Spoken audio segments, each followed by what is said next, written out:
Hello students, welcome to political science class. Today we are going to start chapter 3, that is election and representation.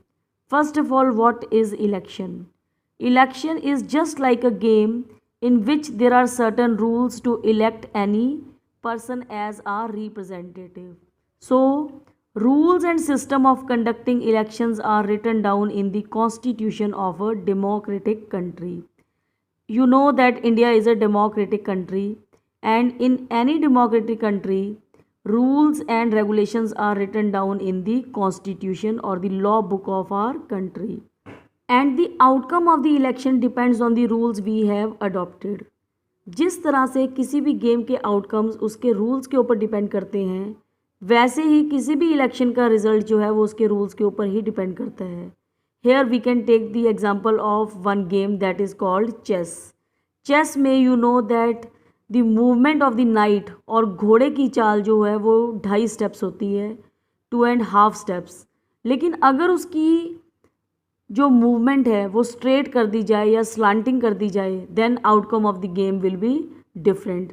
Similarly for any game और for any system there should be a impartial umpire.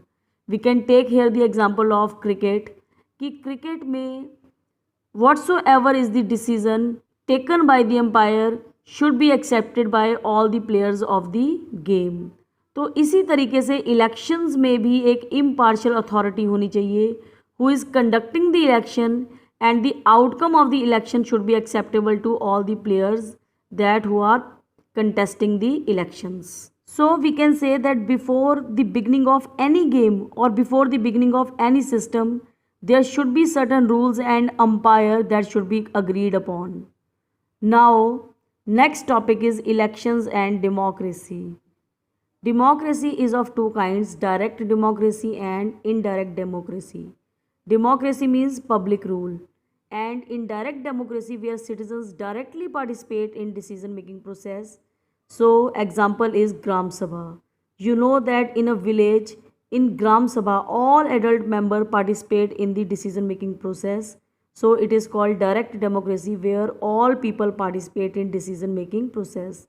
And in indirect democracy, there is a rule by people's representative where representatives are chosen through the process of elections. क्योंकि democracy एक बहुत बड़ी democracy है, India is a democracy, but there are 130 crore members. अब 130 crore members का जो rule है direct rule, वो तो बहुत ज़्यादा मैसी हो जाएगा. तो उसके लिए we do not go for direct democracy, we go for indirect democracy where 130 crore people choose their representative through the process of elections. Now next topic is election system in India. So you know that India is a democratic country and there is a huge population in our country, so we go for indirect democracy. So for indirect democracy there is a need to hold elections and there are different methods of elections. Now, how elections are conducted? Very obvious. The candidate who gets highest votes gets elected. So, this looks very simple, but this question is not as simple as it appears. In a democratic elections, people vote and their preference decides who will win the contest. किसी भी democratic country में लोग voting करते हैं और जिसको भी वो प्रेफर करते हैं और उनकी प्रेफरेंस और उनकी वोटिंग डिसाइड करती है कि who will win the elections. But there can be very different ways in which people make their choices and very different ways in which their preferences can be counted. अब क्या लोग सिर्फ एक ही तरीके से वोट कर सकते हैं? No, there are different ways of voting and there can be different ways of counting their votes.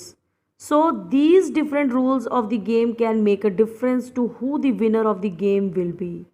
तो अगर गेम के रूल डिफरेंट होंगे तो रूल्स डिसाइड करेंगे then who will be the winner of the game.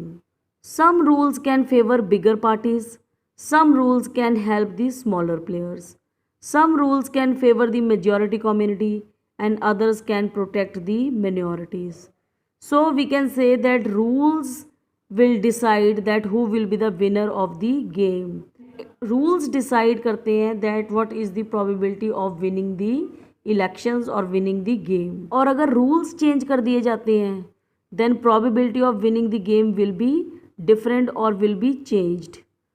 So now let's discuss the first method of election, that is first past the post system. This system of election is followed in our country, under which the entire country is divided into 543 constituencies. Constituencies means areas. कि पूरे India को पहले 543 parts में divide किया गया और इस तरीके से डिवाइड किया गया दैट इन ईच एरिया और in each constituency there should be a equal population and each constituency elects one representative. और हर एरिया में से एक रिप्रेजेंटेटिव जो है वो इलेक्ट होगा through the process of election and the candidate who secures the highest number of votes in that constituency is declared elected. और हर एरिया में जिसको सबसे ज़्यादा हाईएस्ट नंबर ऑफ वोट्स मिलेंगे वो इलेक्ट होगा and the winning candidate need not to secure a majority of the votes and this method is called the first past the post system. और हर विनिंग कैंडिडेट को ये ज़रूरी नहीं है कि वो उस कॉन्स्टिट्यूएंसी में से मेजॉरिटी मीन्स 50% से ज़्यादा वोट्स सिक्योर करे. अगर सपोज़ करो कि एक कॉन्स्टिट्यूएंसी में इलेक्शंस हुए और उस इलेक्शंस में सिर्फ 60% लोग ही वोट डालने आए, 40% लोग तो वोट डालने ही नहीं आए, तो उस 60% में से 25% वोट्स जो है वो कैंडिडेट ए को मिले वोट्स और 15% जो है वो कैंडिडेट 2 को मिले और 5% वोट्स जो है वो कैंडिडेट 3 को मिले. तो highest votes are secured by candidate A, then he will be the winning candidate of that constituency. So in the electoral race, the candidate who is ahead of others, who crosses the winning post, first of all the winner. This is also called plurality system. So this system is followed in our country. So the method of first past the post method can be understood with the help of this example. This is the table showing votes and seats won by some major parties in Lok Sabha elections of 1984, where Congress party secured 48% votes, which is less than 50% or less than majority, but won the seats more than 80%. In Lok Sabha, there are total 543 seats, and out of 543 seats, Congress won more than 80% seats. And BJP, which secures the 7.4% votes, got only 2 seats in Lok Sabha, which is less than 1%. So even with less percentage of votes, parties can secure more seats in the Lok Sabha. So the winning of the election depends upon the rule of the election system, according to which votes are counted and seats are allocated. Now the next system of election is called proportional representation, that we will do in the next video. Till then, stay home, study at home and be safe. Thank you.